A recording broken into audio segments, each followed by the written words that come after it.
सुस्वागतम आणि नमस्कार. मी डॉक्टर वैभवी महेश वागचोरे हॅलो डॉक्टरच्या या विशेष कार्यक्रमात आपल्या सगळ्यांचं मनापासून स्वागत करते.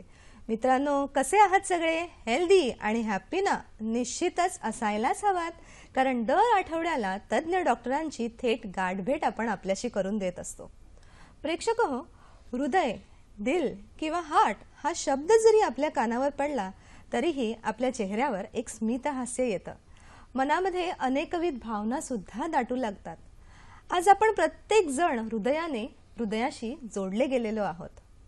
तुम्हाला माहिती आहे का की हे हृदय आपण आपल्या आयुष्यात 2 वेळाच कुणाच्या तरी हातात देतो. पहिली वेळ म्हणजे जेव्हा आपल्याला प्रेम होतं तेव्हा, आणि दुसरं म्हणजे जेव्हा या हृदयामध्ये काही दुखापत होते तेव्हा. दुखापत अर्थातच हृदयविकार. आणि अशा वेळी आपण आपलं हृदय आपल्या डॉक्टरांना सुपूर्द करतो.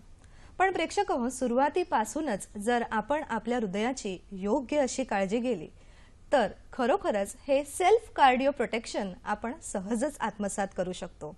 आणि असाच आजचा एक सुंदर विषय आम्ही आपल्या समोर सादर करणार आहोत की जो असा आहे हृदयरोग प्रतिबंधासाठी आयुर्वेदिक कार्डिओ प्रोटेक्टिव्ह थेरपी. आणि यासाठीचे विशेष मार्गदर्शक आपल्याला लाभलेले आहेत doctor Rohit Madhav Sane. Sir, hello डॉक्टरमध्ये आपलं मनापासून स्वागत. सरांची ओळख आपण थोडक्यात पाहूयात.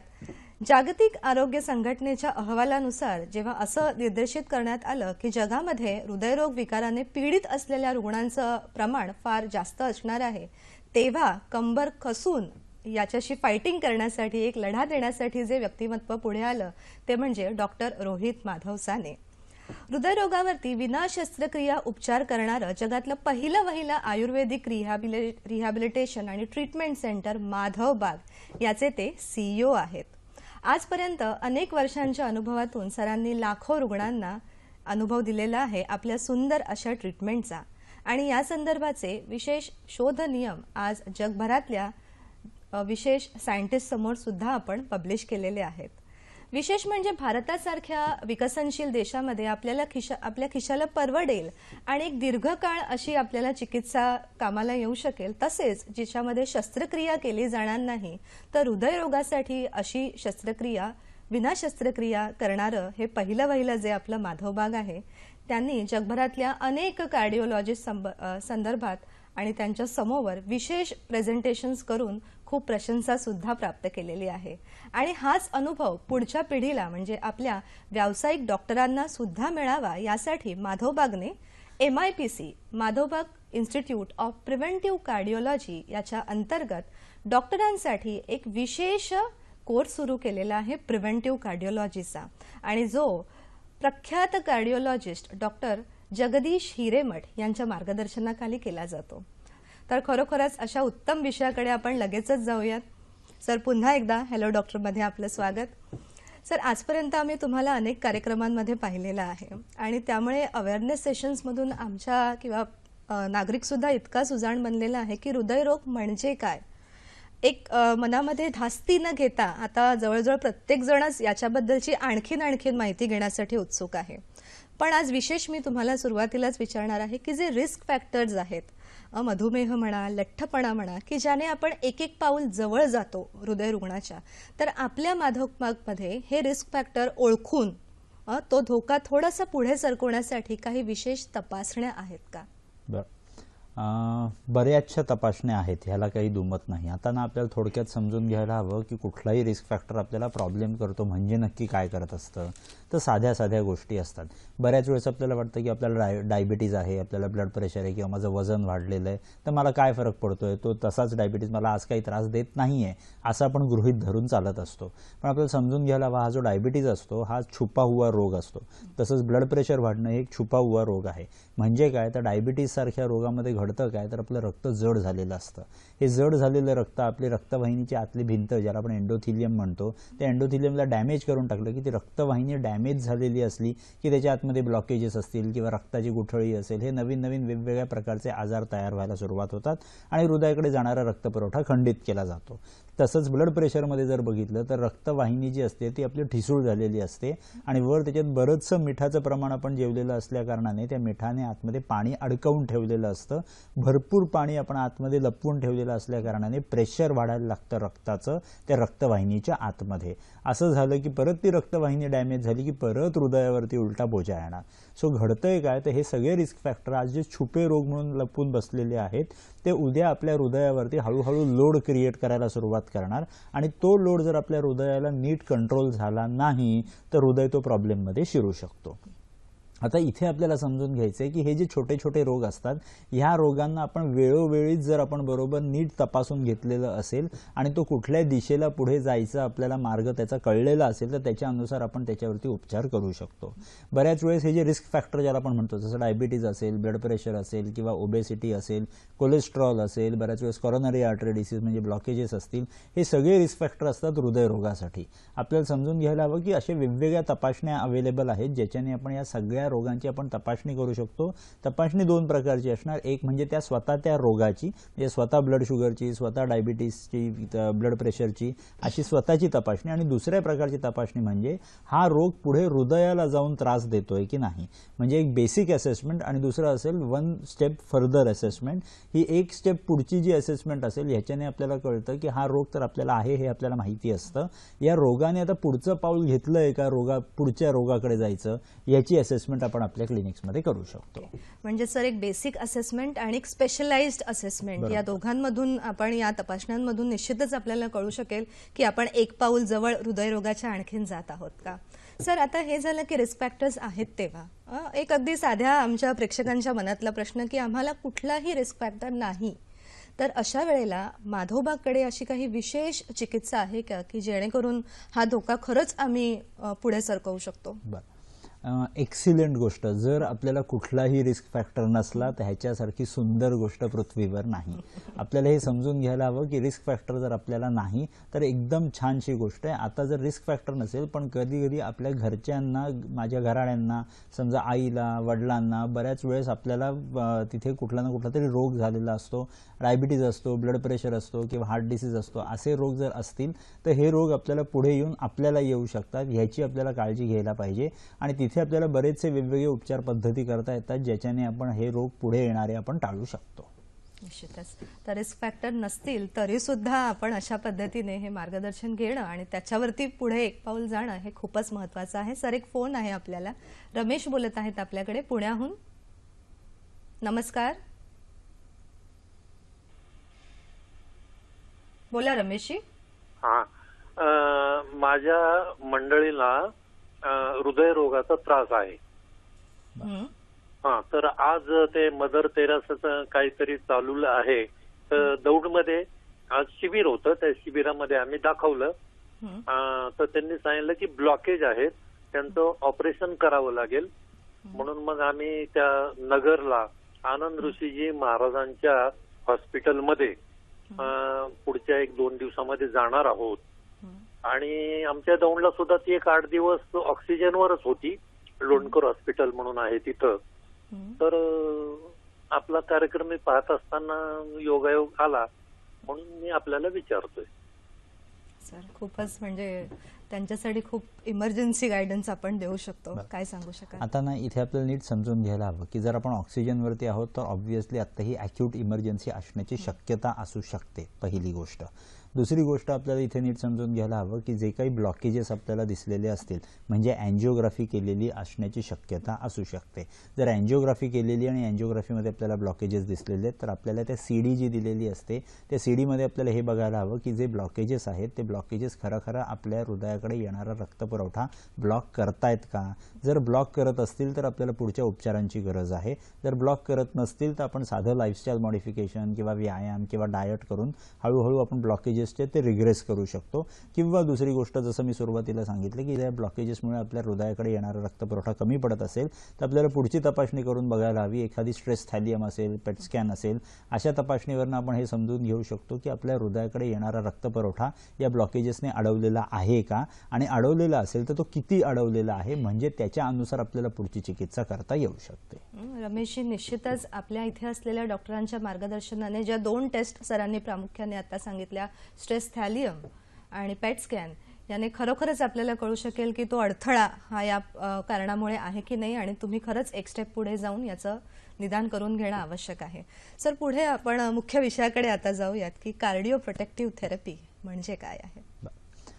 बऱ्याच वेळेस काय होतं की आपण रोग झाल्यानंतर एखाद्या गोष्टीची आपण चिकित्सा करायला घेत असतो. ऑब्व्हियसली असं म्हटलं जातं की prevention is always better than cure.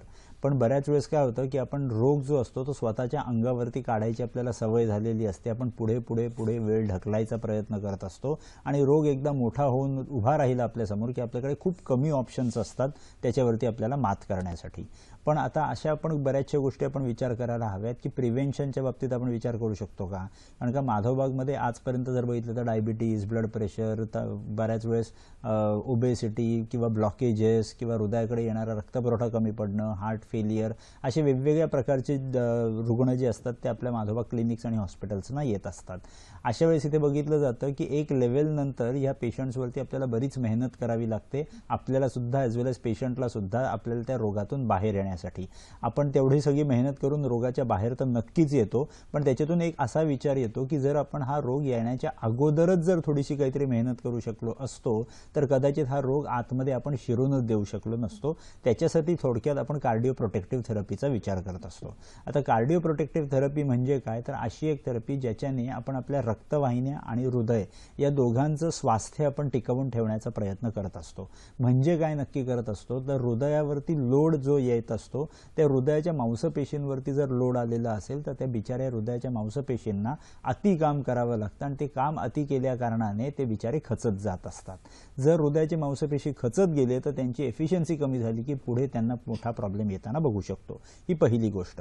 त्याच्याचबरोबर दुसरी गोष्ट काय तर ज्या रक्तवाहिन्या जी पाईपलाईन असतात आपल्या शरीरात त्या पाईपलाईनला मगाशी सांगितल्यानुसार त्या पाईपलाईनची आतली भिंत ज्याला आपण एंडोथिलियम म्हणतो त्या एंडोथिलियम जर झिजून गेलेलं असेल आपल्या शरीरात कारणं त्याची बरीच म्हणजे स्मोकिंग असेल किंवा तुम्ही अल्कोहोल असेल किंवा जास्त टेन्शन घेणं, स्ट्रेस घेणं, चिडचिडणं, अशा सगळ्या गोष्टींमुळे हे सगळे प्रॉब्लेम्स आपल्या शरीरात तयार होऊ शकतात.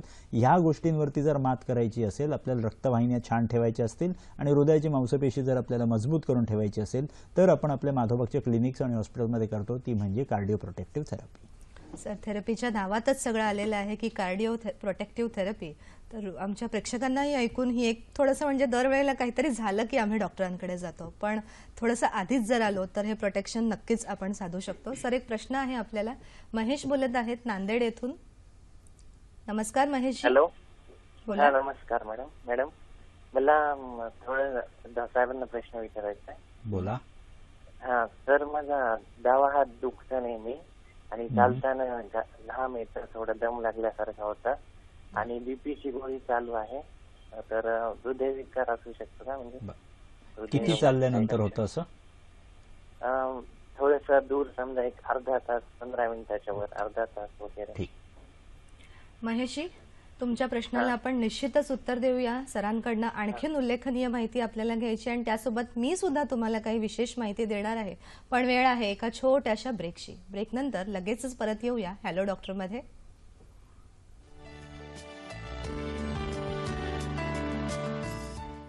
विश्रांतीनंतर हॅलो डॉक्टरमध्ये पुन्हा एकदा आपल्या सगळ्यांचं स्वागत.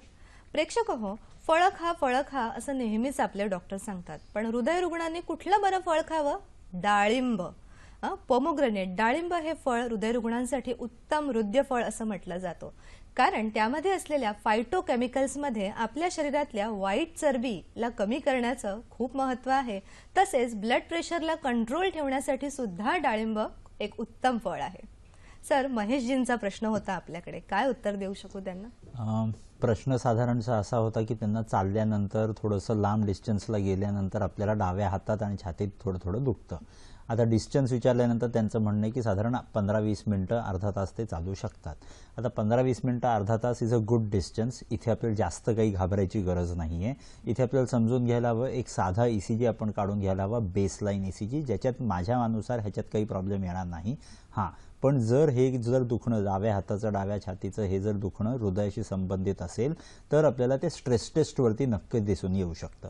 स्ट्रेस टेस्ट म्हणजे काय, तर एक 15 मिनिटाचं तुम्हाला ट्रेडमिलवरती चालायचा एक प्रोटोकॉल असतो. तेव्हा ECG वगैरे आपण आपल्या छातीला लावून ठेवलेलं असतं, ब्लड प्रेशर आपण मोजत असतो, हार्ट रेट मोजत असतो आणि ते 15 मिनिटं समजा आपण त्या स्ट्रेस टेस्टवरती चालून गेलो आणि 15 मिनिटं चालत असताना समजा आपल्याला आपल्या ECGमध्ये काहीतरी चेंज दिसला, ब्लड प्रेशर अति समजा आपल्याला वाढताना दिसलं, आपल्याला चालताना दम लागला, तेव्हा छातीत दुखायला लागलं, तेव्हाच आपल्या ECGमध्ये चेंजेस आले, हे जर घटना घडताना दिसल्या तर आपण असं समजून चालू शकतो की आपल्या हृदयात काहीतरी प्रॉब्लेम आहे.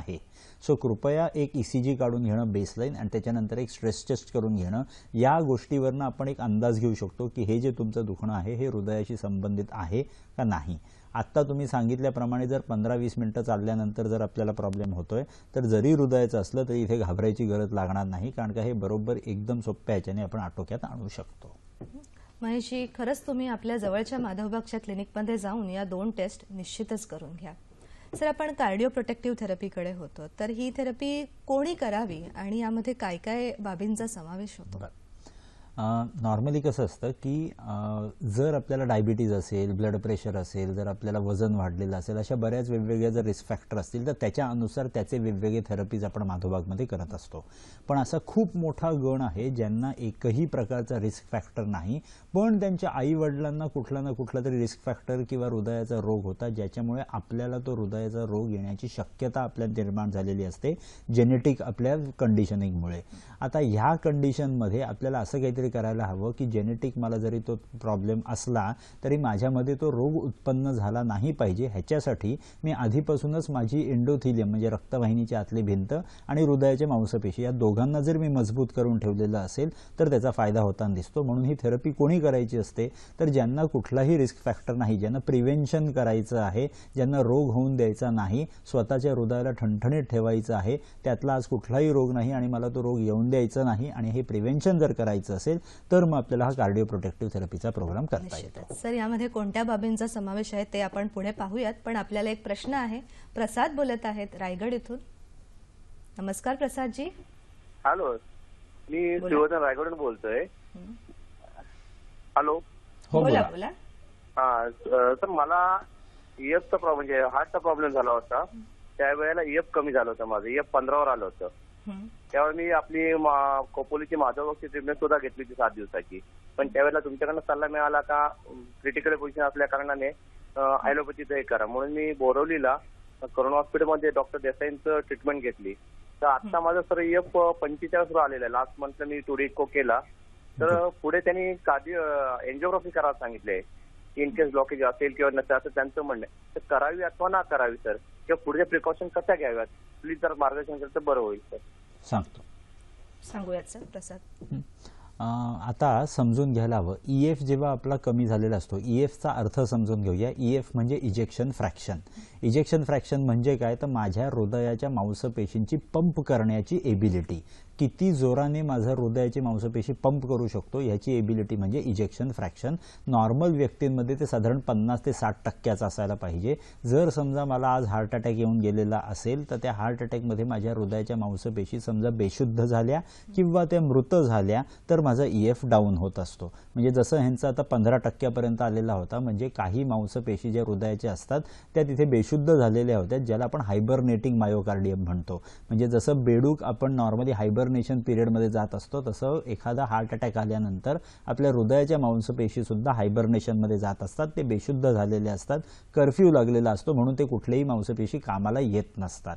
हळूहळू थोडासा वेळ काळ निघून गेला, 6 आठवडे 12 आठवडे निघून गेले की स्लोली अँड ग्रॅज्युअली ते सगळे जे मांसपेशी जे बेशुद्ध झालेले होते, हायबरनेशनमध्ये गेलेले होते, ते कामाला येऊन स्वतःचं काम करायला लागतात. तेव्हा आपल्याला इजेक्शन फ्रॅक्शन वाढलेलं दिसतं.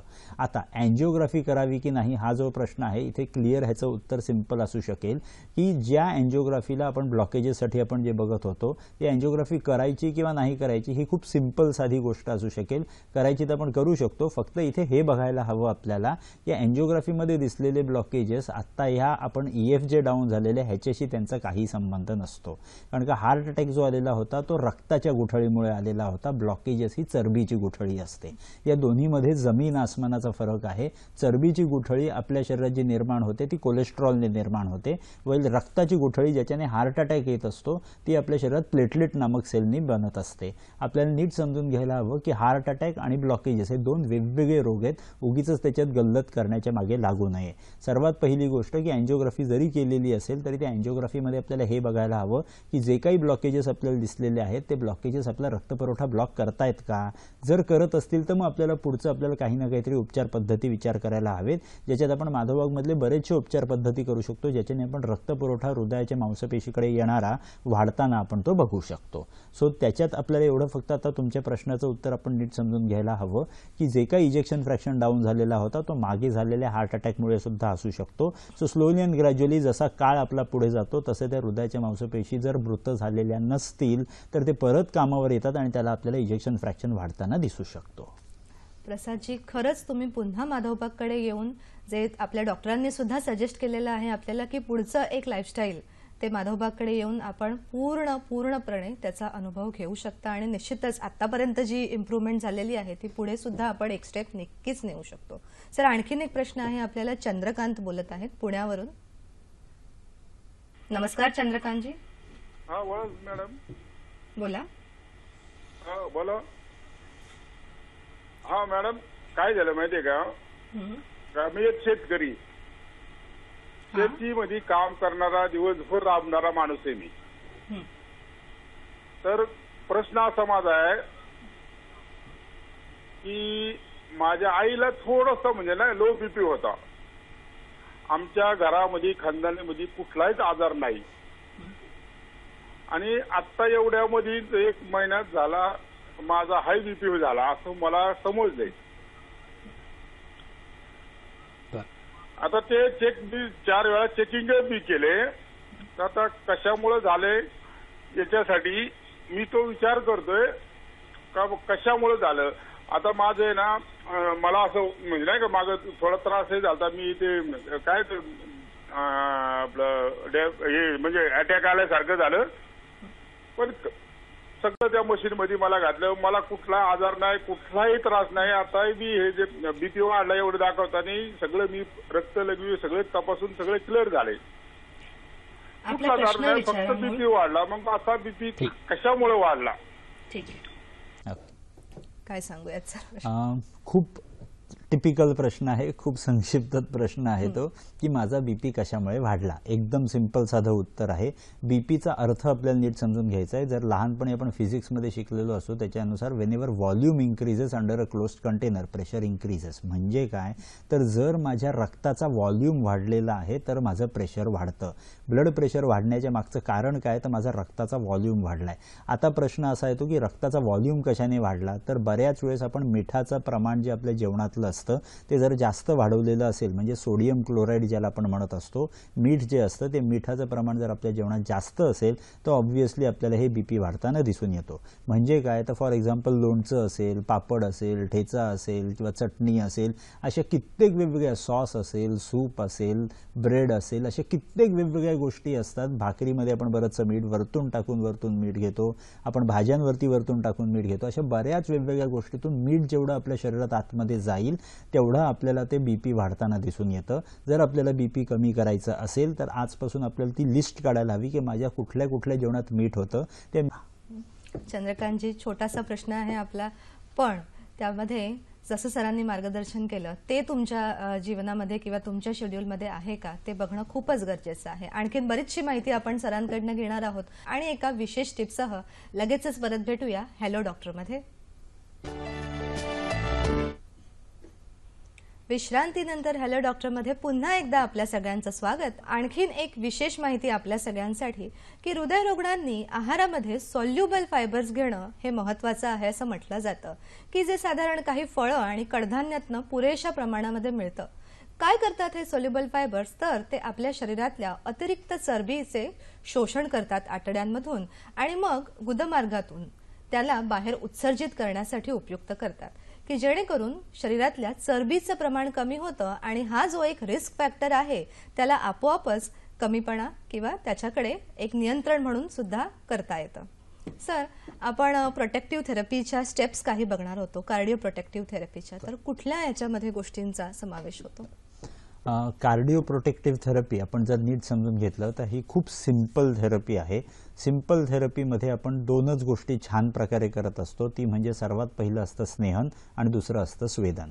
याचा अर्थ आपल्याला नीट समजून घ्यायला पाहिजे. स्नेहन म्हणजे काय, ते एक विशिष्ट प्रकारचं तेल असतं जे आपण पूर्ण शरीराला पण मसाज करत असतो टुवर्ड्स द हार्ट.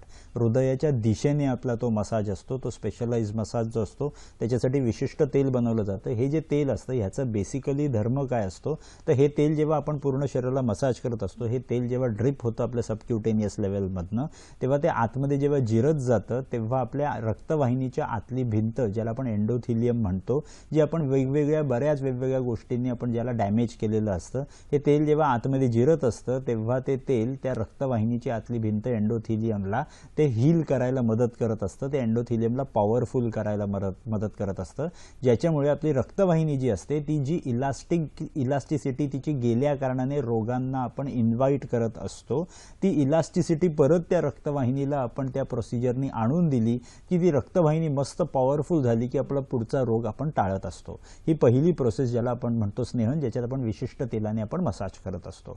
दुसरी प्रोसेस त्याच्यानंतर आपण करत असतो स्वेदन. आत्ता मगाशी जसा त्यांचा प्रश्न होता की ब्लड प्रेशर वाढलेलं आहे, का वाढलेलं आहे, कारण का आतमध्ये जास्त मीठ आणि त्या मिठाने अडकवून ठेवलेलं पाणी, अशा सगळ्या गोष्टींनी रक्त आपलं अशुद्ध झालेलं होतं.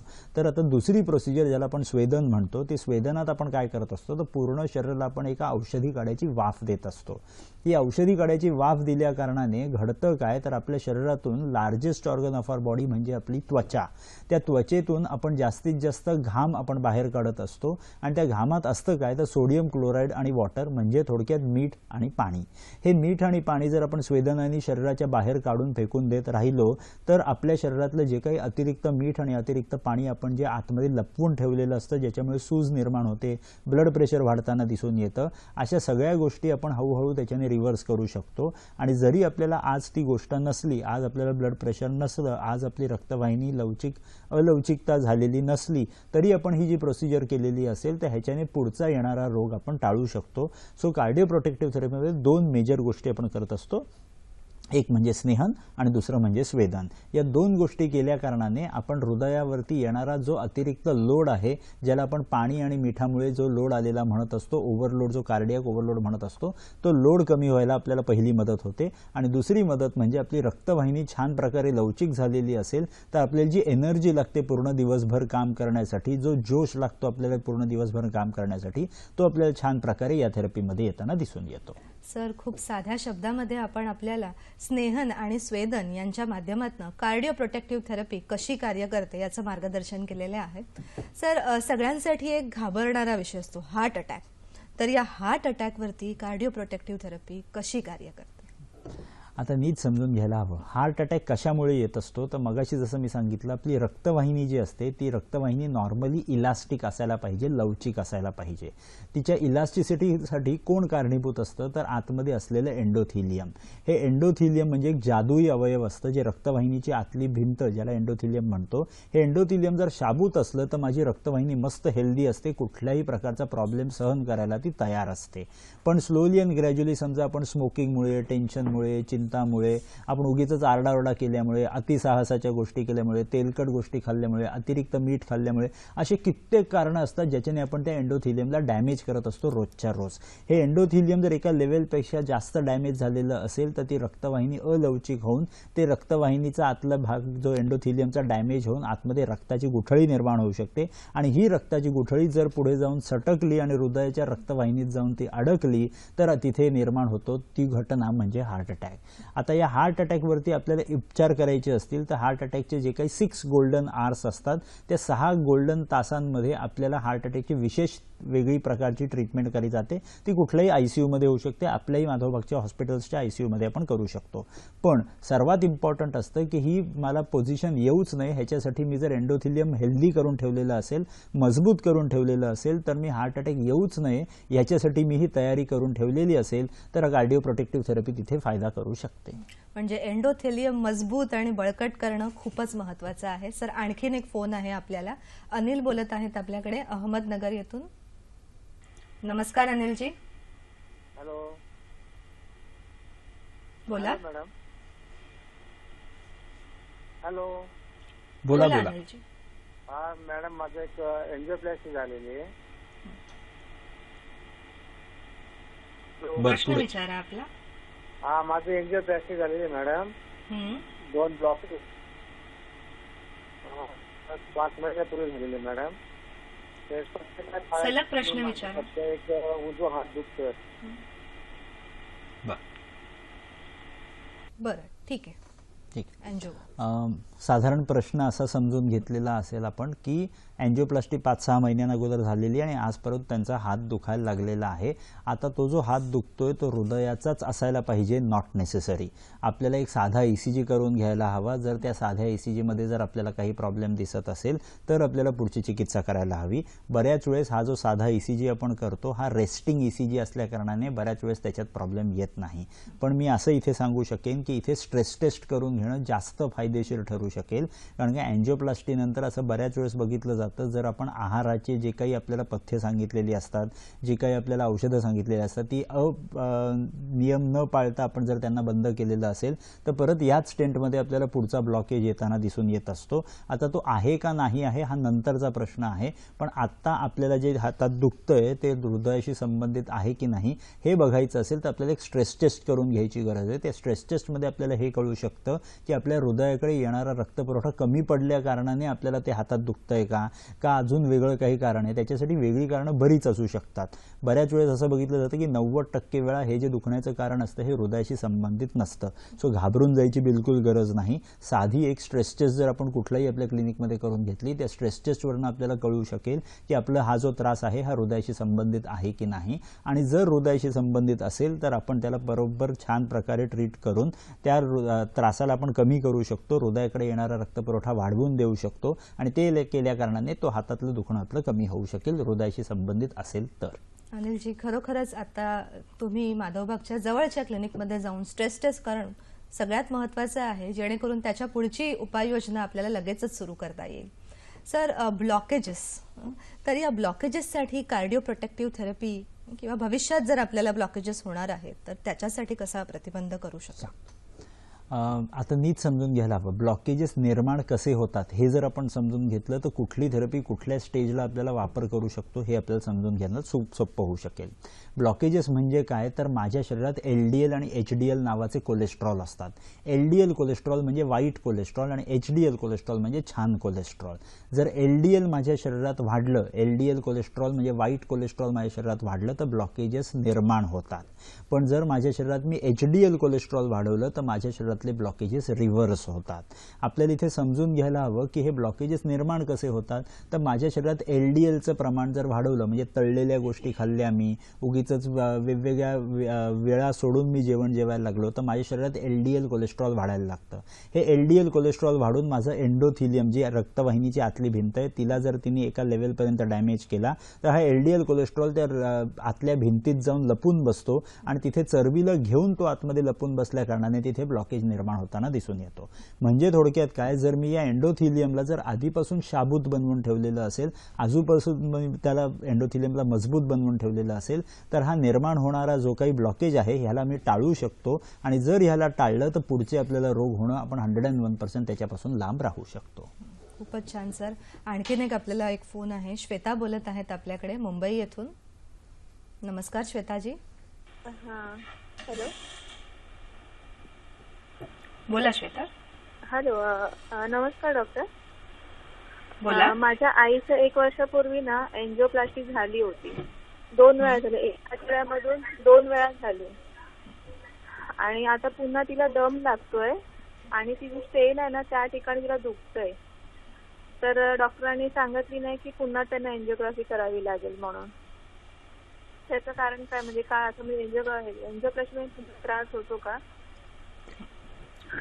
सर श्वेताजींच्या प्रश्नाला सुद्धा आपण उत्तर देऊयात आणि पुढच्या आठवड्यामध्ये कुठले डॉक्टर आपल्या मदतीला येणार आहेत, आपल्याला मार्गदर्शनासाठी येणार आहेत ते सुद्धा आपण निश्चितच पाहूया, पण या छोट्याशा विश्रांतीनंतर.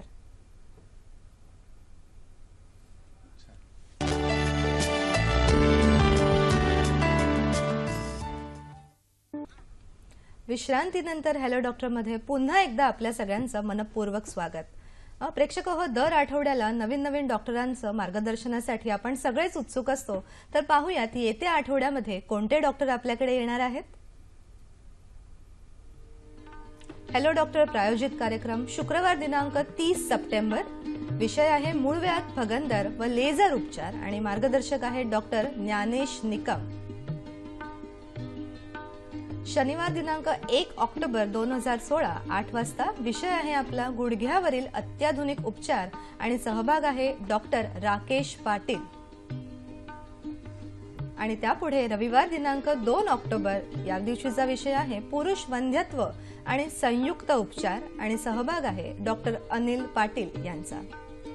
आपण आपले प्रश्न ईमेलद्वारे आतापासूनच विचारायला सुरुवात करू शकता. सर, ब्रेकला जाण्यापूर्वी आपल्याकडे श्वेताजींचा प्रश्न होता, तर त्यांच्या उत्तराचं समर्थन करूया. आता श्वेताजी, आपण हे नीट समजून बघितलं पाहिजे की तुमच्या आईंची जी काही एंजिओप्लास्टी झालेली आहे, एंजिओप्लास्टी म्हणजे काय तर रक्तवाहिनीवरती उपचार. म्हणजे हृदयाच्या ज्या रक्तवाहिन्या असतात त्याच्यामध्ये जो ब्लॉकेज असतो त्याच्यावरचा उपचार म्हणजे एंजिओप्लास्टी. व्हाईल आपल्याला आता त्यांना जो दम लागलेला आहे, तो दम जो चालताना, जिने चढताना, धावताना जो काही लागत असतो, तो दम लागणं म्हणजे हृदयाच्या मांसपेशींचा आजार आहे तो.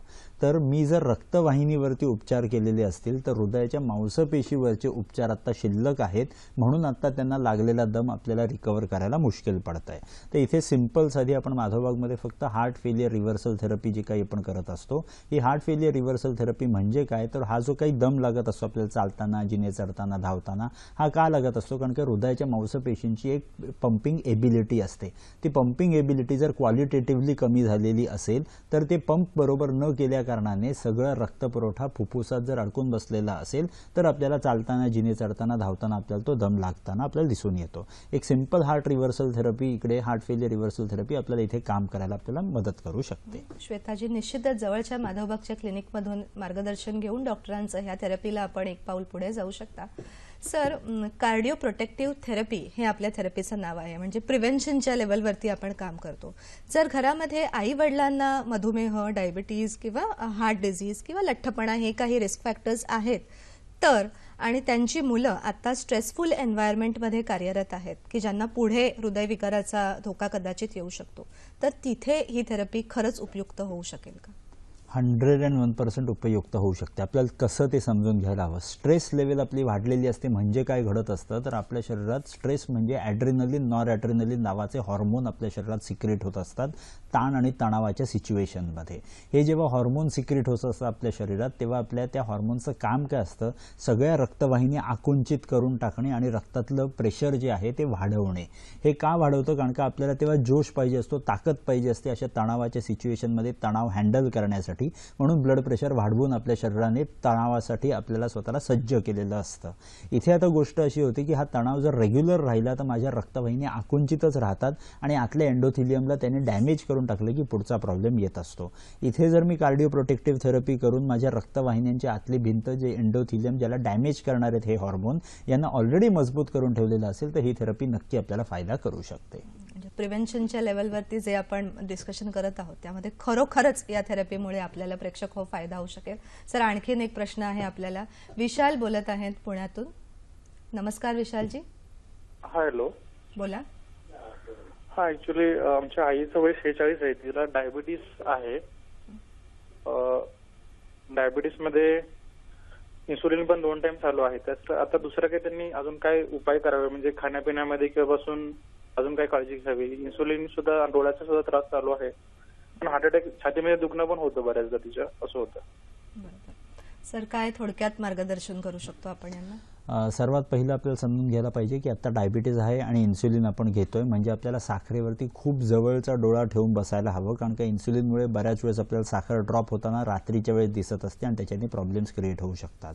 सध्या आपण थोड्या दिवसात आपण माधवबागमध्ये डायबिटीज रिव्हर्सलचा प्रोग्राम आपण चालू करणार आहोत. त्याचा सुद्धा आपण फायदा घेऊ शकतो, ज्याच्याने आपण स्लोली आणि ग्रॅज्युअली आपण त्यांच्या शरीरातले जे काही इन्सुलिनचे प्रोडक्शन आहे ते जसं आपण हेपॅटिक आणि पँक्रियाटिक फॅट आपण रिड्यूस करू वेगवेगळ्या डाएटच्या प्रोग्राम्सनी, तसं आपल्या शरीरातले इन्सुलिनचं प्रोडक्शन आपण वाढवू शकतो आणि त्याचा फायदा आपण आईला करून घेऊ शकतो.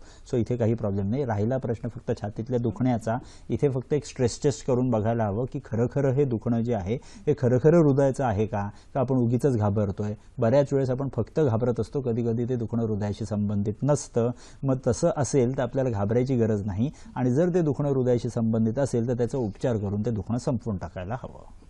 विशालजी, खरंच साध्या शब्दामध्ये आपल्याला योग्य मार्गदर्शन मिळालेलं आहे. सर, या पुढे थोडंसं विचारायचं होतं की cardio protective therapy, age factor तर आम्हाला कळला, प्रिव्हेन्शन आहे, पण याचा कालावधी काय असावा करण्याचा? किती फ्रिक्वेंटली आपण ही थेरपी केली पाहिजे? खूप सिंपल आपण फॉर्मॅट ठेवलेला आहे याचा. ही थेरपी जी आहे ही आपल्याला महिन्यातून एकदाच करायची असते. असा 12 महिन्याचा आपण तो प्रोग्राम ठेवलेला असतो. 12 महिन्याच्या प्रोग्राममध्ये आपण तुमचं डायट, लाईफस्टाईल, एक्सरसाइजेस, स्ट्रेस या सगळ्या गोष्टींची काळजी घेत असतो. वेळोवेळी आपण पॅथॉलॉजिकल पॅरामीटर्स बघत असतो की कुठल्याही प्रकारे आपल्याला प्रॉब्लेम नाही ना. या कंटिन्युअस मॉनिटरिंगमुळे आपण स्वतःला एक सवय घालून घेत असतो. म्हणून हा जो टोटल प्रोग्राम आहे हा साधारण 12 महिन्यांचा प्रोग्राम आपण डिझाईन केलेला आहे. आणि 12 महिन्यांच्या प्रोग्राममध्ये पेशंटने किंवा त्या रुग्णाने स्वतःवर ते जे आपण संस्कार करून घेत असतो स्वतःला छान प्रकारे मॉनिटर करण्याचे, तो हा सेल्फ मॉनिटरिंग केल्या कारणाने, आपण स्वतःची काळजी छान घेतल्या कारणाने आपल्याला या प्रोग्रामचा जास्तीत जास्त फायदा होताना दिसून येतो. खूपच छान. आणि दर महिन्याला एकदा ट्रीटमेंट करणं आवश्यक आहे. सर, आणखीनच एक फोन येतोय आपल्याला. सुनील बोलत आहेत आपल्याकडे उस्मानाबाद येथून. नमस्कार सुनील. नमस्कार. प्रश्न विचारा. मला नमस्कार, मी जे एंजिओप्लास्टी झालेली आहे आणि माधवबागमध्ये उपचार घेतो मी. माझं छाती आणि कोपऱ्याला डाव्या हाताच्या भुजामध्ये असं दुखत आहे. मी तुमच्याकडे स्टेटमेंट घेतो. प्रश्न विचारा. आणि टीव्हीचा आवाज बंद करा आपला आणि प्रश्न विचारा. हा, काय त्यांच्याकडे मी हे करतो, स्टेटमेंट घेतो सध्या. 10 महिने झालं. बरं. आणि माझ्या इथं छातीमध्ये असं कोपऱ्याला भुजामध्ये दुखतं. ठीक आहे सर, काय सांगू शकाल?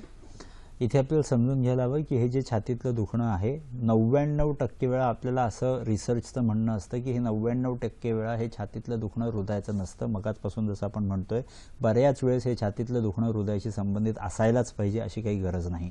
तरी आपण इथे एक नॉर्मल स्ट्रेस टेस्ट आपल्या नॉर्मल प्रोग्राममध्ये दर 9व्या किंवा 12व्या महिन्याला आपण ती स्ट्रेस टेस्ट करून बघतच असतो. आणि ती स्ट्रेस टेस्ट करून बघितलेली असेल तर आपल्याला कळून येतं की हे हृदयाचं दुखणं आहे का नाही, आणि जर असेल तर ते संपवून देता येऊ शकेल आपल्याला. खूपच छान.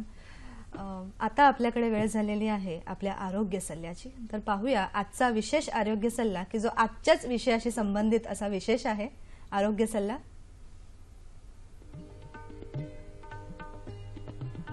धूम्रपान बंद करा. सतत उत्साही आणि कार्यशाली रहा. आपले वजन नियंत्रणात ठेवा. आहारात अधिकाधिक तंतुमय पदार्थांचा उपयोग करावा. सॅच्युरेटेड फॅट्सचे सेवन कमी करा. मिठाचं सेवन नियंत्रणात ठेवा. मद्यपानावर सुद्धा नियंत्रण ठेवा आणि प्रतिदिन स्वतःचे 5A सांभाळा. म्हणजेच 5 वेळा लहान लहान आहाराचं सेवन आपण करणं आवश्यक आहे. प्रेक्षक हो, आजच्या कार्यक्रमाचा जर काही थोडासा भाग आपल्याकडून मिस झाला असेल तर याचं पुन्हा प्रक्षेपण आपण पाहू शकता. सोमवार दिनांक 10 ऑक्टोबर 2016 सकाळी 9 वाजता. विषय हृदयरोग प्रतिबंधासाठी कार्डिओ प्रोटेक्टिव्ह थेरपी आणि सहभाग अर्थातच डॉक्टर रोहित माधव साने. प्रेक्षक हो, आजच्या कार्यक्रमाचा फीडबॅक आणि दरवेळेला नवीन नवीन आणखीन डॉक्टरांना आमच्या कार्यक्रमामध्ये सहभाग करून घेण्यासाठी आमचा पत्ता आपण पाहूयात. निर्माती हॅलो डॉक्टर, दूरदर्शन केंद्र, वरळी, मुंबई 400030.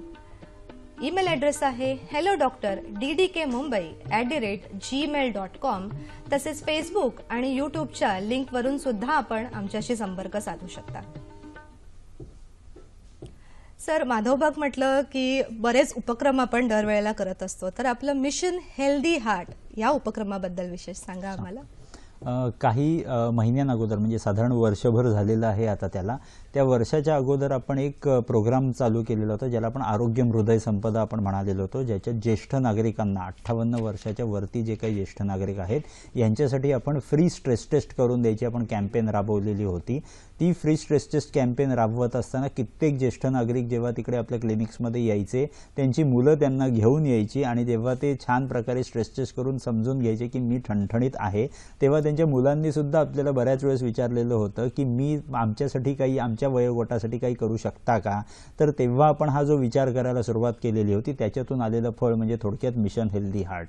म्हणजे काय, तर साधारण हे जे वयोगट असतं साधारण 30 ते 50 किंवा 30 ते 60 हे जे यंग एज ग्रुप असतं, या यंग एज ग्रुपसाठी आपण हा मिशन हेल्दी हार्ट म्हणजे आपण बेसिक पॅरामीटर्स जे असतात ते आपण जरी स्वतःचे ॲसेस केलेले असतील तर त्याचा फायदा आपल्याला होताना दिसून येतो. रोग अवॉइड करायला, रोग प्रिव्हेंट करायला आपण त्याचा फायदा करून घेऊ शकतो. निश्चितच मिशन हेल्दी हार्ट शब्दामध्येच सगळं आहे आणि खरंच हा खूप सुंदर उपक्रम आहे. सर, सरते शेवटी माझ्या मनातले काही प्रश्न रॅपिड फायरच्या माध्यमातून की सगळेच रिस्क फॅक्टर जरी नसतील तरी सुद्धा आपल्याला हृदयरोगाचा धोका अचानक असा होऊ शकतो का? होऊ शकतो. बरं. पुढे सर 5A's आपण म्हणतो की दिवसातनं 5 वेळा थोडं थोडं खा, हे कितपत योग्य आहे? भरपूर योग्य आहे. फक्त कुठला रोग आहे त्याच्या अनुसार ते संबंधित असू शकेल. डायबिटीज हा रिव्हर्स होऊ शकतो का? 101% टाईप 2 असेल तर नक्की तो रिव्हर्स होऊ शकतो. सर, आहार, विहार, विचार आणि लाईफस्टाईल मॉडिफिकेशन ही पद्धती माधवबाग पाळतं, तर मानसिकतेवरती सुद्धा आपली बऱ्याच मार्गदर्शन केलं जातं का? भरपूर भरपूर. आणि सर, कुठलेही रिस्क फॅक्टर आपल्याकडे नसताना या कार्डियक प्रिव्हेंटिव्ह थेरपीचा प्रामुख्याने आपण वापर करू शकतो का? 101% येस. खूपच छान. अगदी साध्या सरळ सोप्या शब्दामध्ये आपली उपयुक्त माहिती आपल्याला आज मिळालेली आहे. प्रेक्षक हो, हृदयस्पर्शी हा शब्द जरी आपण ऐकला तरी मनामध्ये भावना आणि एक प्रेमाचं नातं असं निर्माण होतं.